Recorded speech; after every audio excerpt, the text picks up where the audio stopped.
நல்ல டேஸ்டா கிரிப்ஸியா ஒரு சேப்பங்கிழங்கு ரோஸ்ட் எப்படி செய்யலாம்னு பார்க்கலாம் வாங்க. சேப்பங்கிழங்கு எடுத்து அந்த தோல்ல இருக்க மண்ணெல்லாம் நல்லா போற மாதிரி கழுவிட்டு குக்கர்ல போட்டு ஒரு சத்தத்துக்கு மட்டும் வச்சு இறக்கி வச்சிருங்க. ஒரு சத்தம் போதுங்க. 2 சத்தத்துக்கு வச்சிங்க அப்படின்னாக்க கிழங்கு நல்லா குழஞ்சிரும். அதுக்கப்புறம் ரோஸ்ட் பண்ண முடியாதுங்க. இப்ப இந்த கிழங்கு ஆறுனதுமே தோலை உரிச்சிட்டு இந்த மாதிரி ரவுண்ட் ரவுண்டா கட் பண்ணி வச்சுக்கோங்க. இப்ப இதுல 2 டீஸ்பூன் அரிசி மாவு, 2 டீஸ்பூன் கடலை மாவு, 1 டீஸ்பூன் சாம்பார் பொடி, ஒரு 1/4 டீஸ்பூன் கரம் மசாலா பொடி, கொஞ்சம் பெருங்காயத்தூள், தேவையான அளவு உப்பும் போட்டுட்டு 2 டீஸ்பூன் எண்ணெய் ஊத்தி நல்லா கிளறி விடுங்க. இந்த மாதிரி இந்த மசாலா முழுசும் இந்த கிழங்குல ஒட்டுற மாதிரி கிளறி விட்டுட்டு ஒரு 5 நிமிஷம் அப்படியே உணர விட்டுருங்க.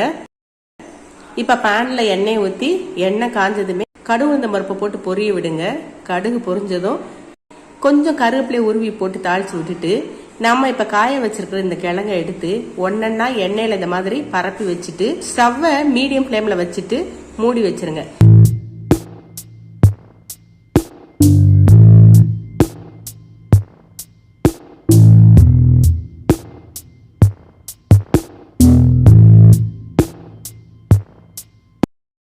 கொஞ்ச நேரம் கழிச்சு இந்த கிழங்கை இந்த மாதிரி பரட்டி விடுங்க.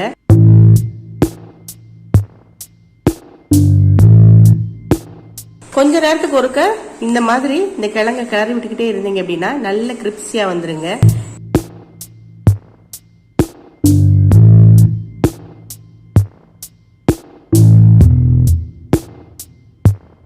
கிழங்கு நல்ல கிரிப்ஸியா வெந்ததும் எடுத்து சாப்பிட்டு பாருங்க.